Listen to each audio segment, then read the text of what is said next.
Donald Trump और Benjamin Netanyahu को शायद इस बात का अंदाजा भी नहीं रहा होगा कि उनके ऊपर इतना बड़ा हमला पलटवार ईरान कर सकता है। बीते 24 घंटे में हुए हमलों ने रिकॉर्ड्स तो तोड़ ही दिए हैं और यह भी दिखा दिया कि ईरान पलटवार करना भी जानता है और ईरान का पलटवार क्या इजराइल सह पाएगा, यह भी अब एक सवाल बना हुआ है। ईरान की जानिब से अमेरिका और इसराइल पर हमले। आइए मजीद जानते हैं इस हवाले से इंडियन न्यूज़ चैनल से कि उनकी इस हवाले से क्या राय है। क्या वो इसराइल को सपोर्ट करते हैं या ईरान को? डोनाल्ड ट्रंप और बेंजामिन नेतन्याहू को शायद इस बात का अंदाजा भी नहीं रहा होगा कि उनके ऊपर इतना बड़ा हमला पलटवार ईरान कर सकता है। बीते 24 घंटे में हुए हमलों ने रिकॉर्ड्स तो तोड़ ही दिए हैं और यह भी दिखा दिया कि ईरान पलटवार करना भी जानता है और ईरान का पलटवार क्या इजराइल सह पाएगा, यह भी अब एक सवाल बना हुआ है। नमस्कार, मैं हूं आशीष त्रिपाठी आपके साथ। मेरे साथ है मयंक, मेरे सहयोगी मयंक। चूंकि बीते 24 घंटे बहुत क्रूशियल रहे और ईरान का जो पलटवार है वो ये दिखा रहा है कि उसे शायद अब इजराइल को जवाब देने के लिए कोई दूसरी रणनीति बनानी होगी। देखिए, ऐसा है जो आपने कहा कि पिछले 24 घंटे में ईरान ने अब तक का इतिहास का सबसे बड़ा अटैक किया है इजराइल के ऊपर। बीती रात पूरे इजराइल में मिसाइल्स बरसती रही और ये बताया ये जा रहा है, जो खबरें आ रही हैं। देखिए, कल हमने एक वीडियो बनाया था, उसमें आपको मैंने बताया था कि करीब 40 बिल्डिंग्स ऐसी हैं।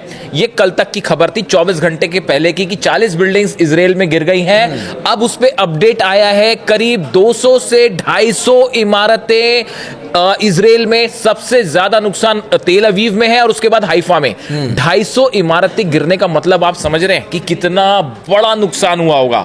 और सब मिसाइल्स ने डायरेक्ट हिट किया है। यानी आप ये समझिए, इसका मतलब समझिए क्या है। अगर आप 250 इमारतें गिर रही हैं, इसका मतलब है 250 मिसाइलें गिर चुकी हैं। इसका दूसरा मतलब यह है कि आयरन डोम फेल है, थार्ड फेल है, पेट्रियट फेल है, डेविड स्लिंग फेल है और एरो फेल है। 5 डिफेंस सिस्टम को भेदते हुए अगर ईरान की 250 मिसाइल्स गिर रही हैं 24 घंटे के अंदर, जो असली नंबर्स हैं, हम उनकी बात नहीं कर रहे कि कितनी मिसाइल्स गिरी हैं। हम तो सिर्फ ये बता रहे हैं आपको कि 250 इमारतें मिट्टी में मिल चुकी हैं उसमें। और सबसे ज्यादा नुकसान तेल अवीव में। आप समझिए, देखिए, तेल अवीव सबसे बड़ा शहर इजराइल का, अगर वहां पे इस तरह के अटैक हो रहे हैं और डिफेंस सिस्टम उसको नहीं रोक पा रहा, पूरे इजराइल में जितने अस्पताल है वो भरे हुए हैं पेशेंट से, जितने लोग हैं वो बंकर में ही है। अब देखिए, वहां पे जो जनता है वो इजराइल, ऐसा लगता है कि पूरा का पूरा इजराइल जो है वो बंकर में ही रह रहा है और कब तक रहना पड़ेगा पता नहीं। इस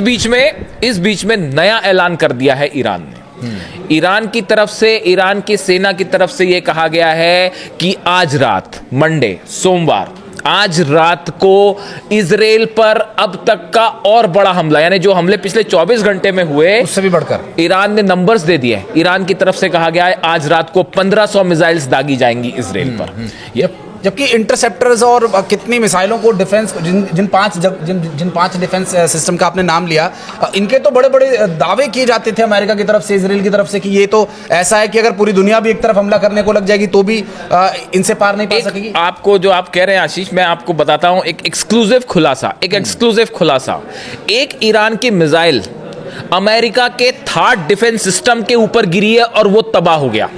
मैं बात कर रहा हूं दोहा में जो डिफेंस सिस्टम लगा हुआ था अमेरिका का, थर्ड जो सिस्टम लगा हुआ था, उस थर्ड मिसाइल डिफेंस सिस्टम के ऊपर मिसाइल गिरी है ईरान की। यानी आप सोचिए कहां का डिफेंस सिस्टम और क्या। जब आपका डिफेंस सिस्टम ही तबाह हो जा रहा है तो फिर आप बाकी की बात छोड़ दीजिए। आप देखिए, पिछले 24 घंटे में दुबई धुआं हो चुका है। किसी को उम्मीद नहीं थी, दुबई को भी उम्मीद नहीं थी कि वहां पे हमारे एयरपोर्ट पर जो है वो दनादन मिसाइल्स बरस रही हैं। कल तक ड्रोन गिर रहे थे, अब मिसाइल्स भी गिर रही हैं। दुबई धुआं हो रखा है। सऊदी में देखिए, लगातार जो है रियाद के ऊपर हमले हो रहे हैं, रियाद से खबरें आ रही है। और बहरीन का तो ये हाल है, आप सोच नहीं सकते। बहरीन दूसरा जो है इजराइल बन गया है। वहां पे जो अमेरिका का नेवल बेस था फ्लैट हो चुका है, तबाह हो चुका है पूरा। जो अमेरिका का एयर बेस था उस पर सीधे ड्रोन्स गिरे हैं, जबरदस्त तबाही, और इनकी तस्वीरें भी अब सामने आने लग गई। ये हाल है बहरीन का। और ये जो आप बात कह रहे हैं, क्या ये सिर्फ अकेले की ईरान की शक्ति है या फिर ये हमास, हिजबुल्लाह और हुतियों के सपोर्ट मिलने के बाद? ये एक अच्छा सवाल पूछा आपने कि इसमें आप अगर हम डिफरेंशिएट करें तो आप इस बात को समझें कि इस समय ईरान मूल रूप से अकेला जंग कर रहा है। किसी का, देखिए, रूस से जैसी मदद जितनी मदद मिली नहीं मिली, चीन से जो मिलनी थी मिली नहीं मिली, लेकिन हकीकत यह है कि आज दुनिया के 11 मुल्क एक तरफ खड़े हैं, इजराइल और अमेरिका, और साथ में अब तो यूरोप भी जो है ज्वाइन करने वाला है। जो खबरें आपने देखी होगी कि फ्रांस, जर्मनी और ब्रिटेन भी, ब्रिटेन ने तो हमले जो फाइटर जेट उसके शामिल है, अब यूरोप भी आने वाला है, और ये जो 7-8 अरेबियन कंट्रीज हैं ये तो शामिल हैं ही हैं। तो आप समझिए 11 मुल्क एक तरफ हैं और अकेला ईरान पिछले 24 घंटे से धुआं किए हुए हैं इन देशों को। और तस्वीरें सामने, कुछ बोलने की जरूरत नहीं है हमको, आप खुद ही देख रहे हैं। कुवैत में जो अमेरिका का एयर बेस है वो उसको उड़ा दिया गया, उसके ऊपर सीधा मिसाइल गिरी है। जो कुवैत में एयर बेस है अमेरिका का वो तबाह है।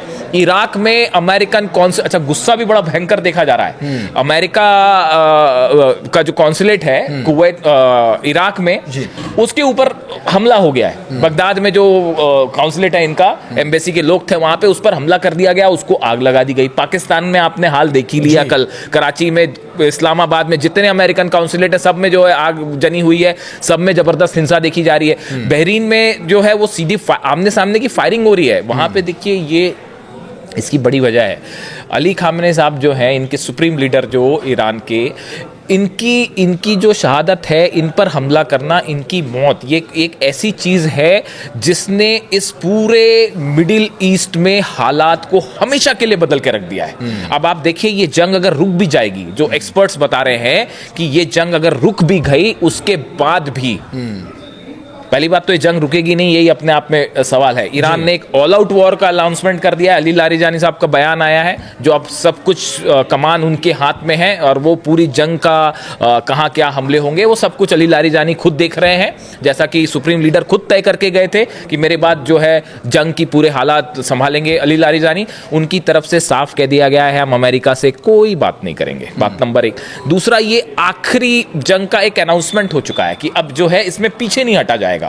जो जमकरण मॉस्क है, जमकरण मस्जिद है जी, उसके ऊपर लाल झंडा फहरा दिया गया है। इसका मतलब होता है ऑल आउट वॉर। अब चाहे जो हो, हारे जीते जो हो, अब एक ऑल आउट वॉर होगा, यानी जंग रुकती नहीं दिख रही है। और हालात ये हैं कि पूरी मिडिल ईस्ट की इकोनॉमी, अमेरिका की इकोनॉमी, हाहाकार मचा हुआ है पूरे दुनिया के बिजनेसमैन में। आप देख रहे हैं मिडिल ईस्ट में एक जहाज नहीं उड़ पा रहा, कब कहां से मिसाइल आके गिर जाए कुछ पता नहीं। तेल रुक चुका है, हॉर्मूज की खाड़ी जो है वो जाम फ्रीज कर दी गई है, वहां से एक जहाज नहीं गुजर रहा, 20% तेल गुजरता है वहां से दुनिया का। इसके क्या नतीजे होंगे? अमेरिका से दबाव पड़ रहा है ट्रंप पे कि कैसे भी करके इसको रुकाइए, हमले रोकिए। तुर्की के विदेश मंत्री जो हैं वो रोकने में जुट गए, पूरे अरेबियन देश जो है वो बात करना। ईरान ने कहा हम किसी से बात नहीं करेंगे, आपने लिमिट पार कर दी, सुप्रीम लीडर को आपने निशाना बनाया, अब उसका परिणाम देखिए क्या होगा। और ये जो सबसे बड़ी चीज है, देखिए ये एक ऐसा फैसला हो गया जो इतिहास का में इससे बड़ी गलती और भूल कुछ नहीं हो सकती थी। पूरे दुनिया में ना सिर्फ शिया, अच्छा एक बड़ी गौर करने वाली बात बताऊं मैं आपको आशीष, कि ये जो गुस्सा है ना, ये ऐसा नहीं है कि सिर्फ शिया कम्युनिटी पे है। मेरे कई अपने लोग जो जानकार हैं, उनका फोन जो सऊदी से आया, फोन यूएई से फोन आया, जो जानकार लोग हैं वो ये सब बता रहे हैं कि जो सुन्नी कम्युनिटी के लोग हैं, हर शख्स के मन में ये गुस्सा है कि सुप्रीम लीडर को निशाना क्यों बनाया गया। देखिए वो शिया सुन्नी वाला विवाद जो है वो कहीं पीछे छूट गया। जितने सुन्नी कम्युनिटी के लोग हैं उनका भी ये मानना है। और गौर करने वाली बात ये है कि जितने अरेबियन कंट्रीज हैं, ये चाहे सऊदी हो, चाहे यूएई हो, कतर हो, दोहा, सब इन सब देशों में जो आम जनता है वो ईरान के साथ खड़ी हुई है। वो ये बात को समझ रही है कि एक मुल्क को जबरदस्ती दादागिरी करके हमला किया गया। उनका लीडरशिप के साथ क्या मजबूरी है जी, लीडरशिप के साथ क्या मजबूरी है कि वो इस तरह के यही तो सवाल जो है, यही सवाल ईरान भी पूछ रहा है कि जब जरूरत थी तो आप, ये इतिहास इस बात को याद रखेगा। मैं आपको अपने दिल की बात बताऊं, इतिहास इस बात को याद रखेगा, जब ईरान पर हमला हो रहा था तो कौन किसके साथ खड़ा था। क्या आप लोग नहीं देख रहे कि फाइटर जेट सऊदी में लैंड हुए? क्या ये तस्वीरें चाइना ने नहीं भेजी? F-35 F-16 जेट्स वहां पे खड़े हुए हैं, वो किसके लिए खड़े हुए? हमला करने के लिए खड़े थे ना। क्या यूएई के फाइटर जेट्स वहां पहुंचे? क्या हमला करने के लिए नहीं पहुंचे? कुवैत में, इराक में, जॉर्डन में जो प्लेन्स आए थे वो इसीलिए तो आए थे कि ईरान पर हमला करने के लिए। तो इतिहास इस बात को हमेशा याद रखेगा कि जब जंग हुई तो कौन जो है वो ईरान के साथ खड़ा रहा और किसने जो है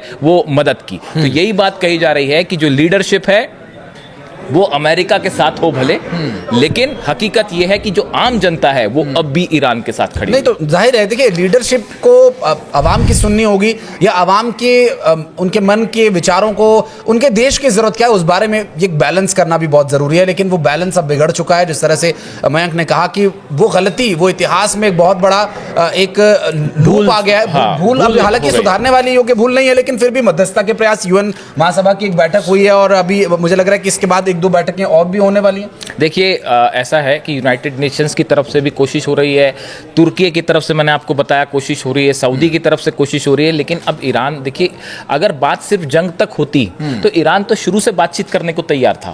बातचीत के यही तो अब्बास अराक्ची जो विदेश मंत्री हैं वो यही कह रहे हैं कि हम तो बात कर रहे थे आपसे, हमला आपने पहली बार भी बातचीत के बीच में किया। मैंने अपना वीडियो बनाया था, मेरे दर्शक जानते होंगे, मैंने लिखा था कि ये धोखा है, इसका नतीजा सुप्रीम लीडर पहले से ये जान रहे थे, अली खामेनी साहब पहले से ये जानते थे कि इनकी नीयत ही धोखा देने की है। वो पहले से, उन्होंने पहले ही कह दिया था कि ये कभी सक्सेसफुल होगा ही नहीं। हुआ ये कि बातचीत हो रही थी और बातचीत के बीच हमला हुआ था। अब्बास अराक्ची का ये कहना है कि हम तो हमेशा बातचीत के लिए तैयार थे, हम तो आपसे बातचीत ही कर रहे थे, उसके बीच में आपने हमला किया। अब जो ये जितनी कोशिशें हो रही हैं, अगर ये जंग तक बात सीमित होती, अगर आप इन्होंने सुप्रीम लीडर को टारगेट नहीं किया होता तो ईरान फिर से बातचीत करने को तैयार हो जाता। वो तो अब्बास अराक्ची वो पहले भी हुआ है, वो बातचीत को तैयार हो जाते, लेकिन सुप्रीम लीडर को टारगेट करने के बाद अब मामला हाथ से निकल चुका है। अब कोई अब ये वन वे है ट्रैफिक। अब इसमें या तो करो या मरो वाली स्थिति है कि अब ये रास्ता वापसी की ओर नहीं जाता दिख रहा। अब ईरान ने जो है वहां की सेना 8 लाख सेना कफन बांध के तैयार है। अब जो होगा आप देखिए, वहां पे ईरान से जो तस्वीरें आ रही हैं, तमाम हमले हो रहे हैं तेहरान पर। मतलब क्या नहीं हो रहा, 1000 किलो का बम गिराया है कल रात को अमेरिका ने। उसके बाद भी सड़कों पर लोग जो हैं वो अली खामेनी साहब की जिंदाबाद के नारे और अल्लाह अकबर के नारे लगा के पूरा ईरान एकजुट हो चुका है। आप क्या करोगे? क्या ग्राउंड फोर्स भेजोगे वहां? आप करना क्या चाहते हो ये बताइए। आप कैसे, आप ईरान को कैसे कैप्चर करोगे? क्या करोगे? फोर्सेस भेजोगे वहां तो वो 8 लाख सेना क्या करेगी आप वो भी सोच लो। तो फिर आप अटैक करते रहिए, ये जंग चलती रहेगी। ये तो ऐसा है कि एक अनएंडिंग वॉर। और हकीकत यह है कि पिछले 24 घंटे में ईरान अकेला देश पूरे अरेबियन देश पर भारी पड़ रहा है, इजराइल पर हमले कर रहा है और अमेरिका के जो है वो बेसिस को दहला रहा है। फिलहाल ईरान जो है वो एक ऐसी स्थिति में आ गए हैं, 11 देशों पे एक अकेला देश भारी पड़ रहा है। तो ये अगर देखिए, मैं क्योंकि ये बात पूरी दुनिया जानती है और ये पहले अघोषित थी, अब ये पूरी तौर पर घोषित भी हो चुकी है कि हिजबुल्लाह, हूती और हमास का सपोर्ट ईरान ने बहुत किया। अब वो वक्त है जब वो ईरान को पे बैक करने का टाइम है। तो क्या कोई जो आपने बात की, बीती रात को हूती की तरफ से फायर की गई हैं बैलिस्टिक मिसाइल्स इजराइल के ऊपर, जो आप सवाल पूछ रहे हो। हूती की तरफ से ना सिर्फ रेड सी में, लाल सागर में, बल्कि इजराइल ये जो मिसाइल्स गिर रही हैं तेल अवीव पर, इसमें कई मिसाइल्स हूती की भी शामिल है। वो हूती तो ऑल आउट उसके लिए तैयार हो गया है। कल बीती रात को करीब 80 से 90 रॉकेट्स लेबनान से आपने जो खबरें देखी होंगी ना, लेबनान में हमला कर रहा है इजराइल, वो इसीलिए हमला कर रहा है कि बीती रात 80 से 90 रॉकेट जो है वो लेबनान से जो है हिजबुल्लाह की तरफ से फायर किए गए, जो इजराइल के अंदर आए।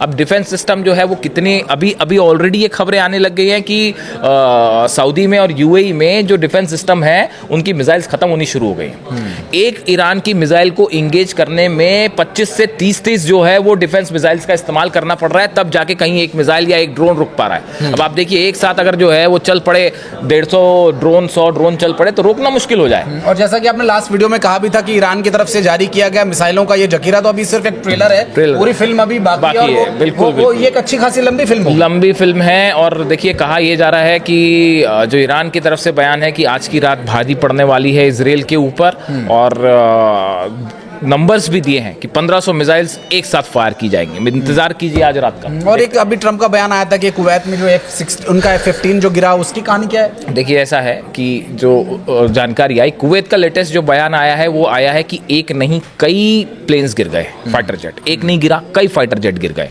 बात नंबर 1। बात नंबर 2, शाहिद 136 ड्रोन था, एक साथ कई ड्रोन्स फायर किए गए थे। सामने से कई जेट्स ने उनको रोकने की कोशिश की, लेकिन वही कहानी वही है, जब आप एक साथ कई सारे ड्रोन्स फायर करोगे आप कितनों को रोक पाओगे?